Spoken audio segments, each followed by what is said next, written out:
Mount Holly, New Jersey has issued a severe thunderstorm warning for Sussex County in southern Delaware, southeastern Newcastle County in northern Delaware, Kent County in central Delaware, southeastern Talbot County in eastern Maryland, Caroline County in eastern Maryland, until 4 p.m.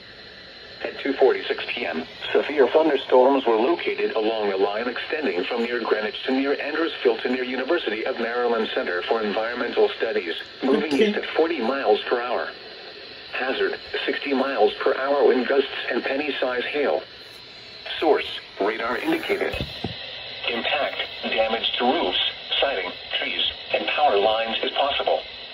Locations impacted include Dover, Georgetown, Smyrna, Milford, Seaford, Denton, Millsboro, Laurel, Harrington, Camden, Lewes, Federalsburg, Milton, Selbyville, Bridgeville, Greensboro, Delmer, Cheswold, Trapp, and Dagsboro.